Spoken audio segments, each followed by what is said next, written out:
ओम शांति भाग्य विधाता भाग 2। इस पुस्तक में आज हम पढ़ेंगे हर पल बच्चों की सुख सुविधा का ध्यान। इस विषय पर ब्रह्मा कुमारी वीरबाला बहन जी अपने अनुभव सुनाती हैं। चलिए आज हम इसे पढ़ते हैं। मधुबन स्वर्गाश्रम उस समय 5-6 कमरों का छोटा सा भवन था।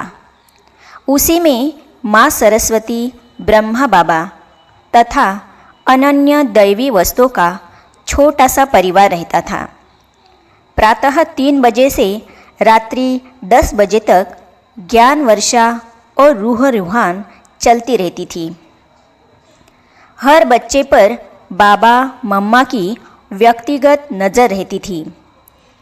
फरिश्तों जैसी हल्की चाल थी बाबा की। कभी भंडारे में तो कभी क्लासरूम में। राजाई के संस्कार ऐसे कि टोली के बाद इलायची तक खिलाते, मुट्ठी भर इलायची हाथ में देते। प्यार के सागर बाबा बच्चों की सुख सुविधा का हर पल ध्यान रखते। एक दिन बाबा अपने कमरे के बाहर रात्रि क्लास में थे कि अचानक धूल भरी तेज आंधी चलने लगी। धूल की दिशा बच्चों के मुख की तरफ थी। बाबा बोले, देखो आंधी मेरे महावीर बच्चों की परीक्षा ले रही है। फिर कहा, धूल का रुख अर्थात दिशा बाबा की तरफ रहता तो बच्चों को इतना कष्ट न होता। बच्चों, तुम इधर मुंह करके बैठो। बाबा उधर बैठेगा। बच्चे तो अपने स्थान से नहीं उठे, परंतु क्या जादू था बाबा के शब्दों में कि आंधी एकदम रुक गई। मधुबन का कुआं जब खोदकर पूरा किया गया तब हम वही थे। एक भाई ने कुएं का पहला पानी चखने के लिए लाकर दिया। बाबा ने कहा, यह पानी पहले बाबा पिएगा, बाद में बच्चे। पानी से यदि कोई हानि होगी तो पहले बाबा को होगी। गरीब निवाज बाबा। एक बार कानपुर में बाबा आए थे। उस दिन वर्षा हो रही थी। लखनऊ सेवा केंद्र पर कभी कभी आने वाला एक परिवार गांव की कच्ची पक्की सड़कें और नदी नाले पार करता हुआ पैदल ही शाम के समय कानपुर आया। सेवा केंद्र के निमित्त बहन को उनका परिचय नहीं था। वह उनसे परिचय प्राप्त कर रही थी। तभी सभास्थल से बाबा की आवाज़ आई, बच्ची, बच्चों को अंदर भेज दो।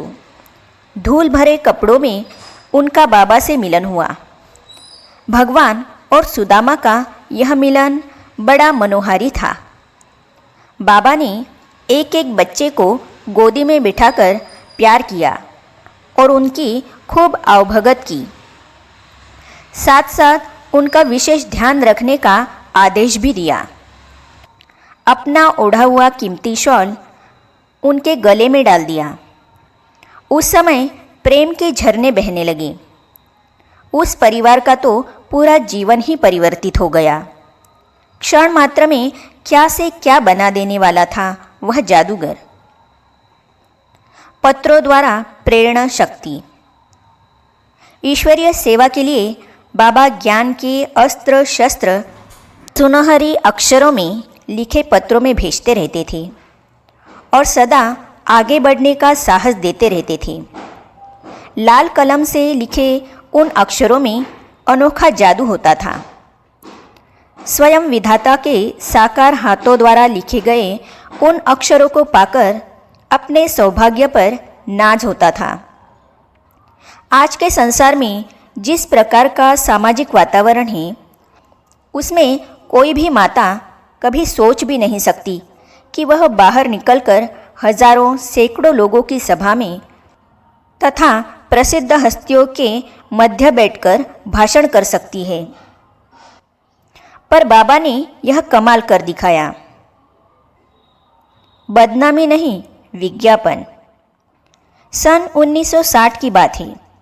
हापुड़ उत्तर प्रदेश में ब्रह्मा कुमारी संस्था के विरोध में खूब हंगामा किया गया था। अखबारों की सुर्खियों में इस विषय की खबरें छपती रहती थी। मेरे लौकिक पति उत्तर प्रदेश के राज्यपाल के व्यक्तिगत स्टाफ में सेवारत थे। मातेश्वरी जी का मुझे टेलीग्राम आया। वस्तु स्थिति का पूर्ण स्पष्टीकरण था। साथ साथ बाबा का सुनहरी पत्र भी मिला। लिखा था, बच्चे, अखबारों द्वारा तुम्हारी बदनामी नहीं बल्कि विज्ञापन हो रहा है। बिना पैसे खर्च किए हजारों लोगों को ईश्वरीय संस्था का परिचय मिल रहा है। राज्यपाल की ईश्वरीय सेवा करने का यह सुनहरा अवसर है। इसी विषय को लेकर उनसे मिलो, ईश्वरीय संदेश दो। इन लोगों की सेवा आगे चलकर बहुत काम आएगी। मैं राज्यपाल से कभी मिली नहीं थी। पहली बार मिलने में बड़ा संकोच हो रहा था, परंतु मम्मा बाबा की दी हुई प्रेरणा शक्ति मुझे आगे बढ़ा रही थी। हम राज्यपाल से मिले तो बड़ा सुखद और आश्चर्यजनक अनुभव हुआ।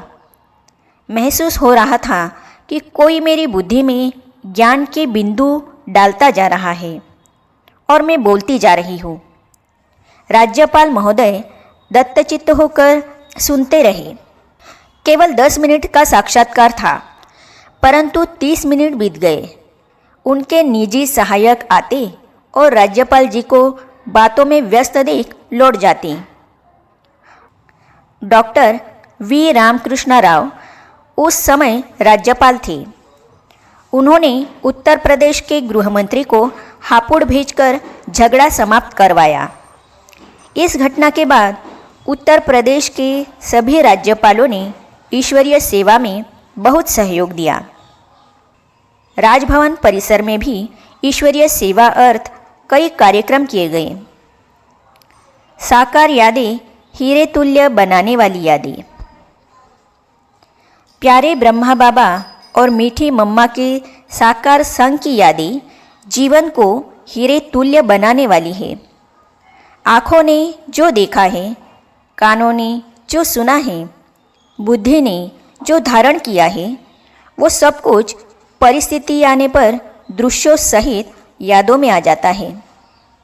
यादों के इन दायरों में मन घुमाने से बड़ा सुख मिलता है, शक्ति भी मिलती है और समाधान भी। प्यारे बाबा के साथ पहाड़ी पर घूमना, रास्ते में पके करौंदे खाना आदि अनेकों बातें मन को हर्षाती रहती है। बाबा का क्षण क्षण का संग अतीन्द्रिय सुख का अनमोल झूला था। बुद्धि में सहेजी हुई उनकी यादें हर पल उनके पास पास और साथ साथ होने के एहसास से हमें भरे रहती है। आगे हम पढ़ेंगे, भगवान ने कहा तुम संपूर्ण योग्य हो। इस विषय पर ब्रह्मा कुमार दादा देवशरण जी अपने अनुभव सुनाते हैं, तो इसे हम पढ़ेंगे अगली कड़ी में। तो ये जानने और पढ़ने के लिए इस चैनल को सब्सक्राइब करने के साथ ही साइड में जो बेल आइकॉन है उसे भी क्लिक कीजिए, ताकि आने वाली सभी वीडियो और अब तक की सारी वीडियो आप तक पहुंचती रहेगी। ओम शांति। धरती पे शिव शक्तियाँ आ गई, धरती पे शिव शक्तियाँ आ गई। घर घर में होती है जिनकी पूजा, घर घर में होती है जिनकी पूजा।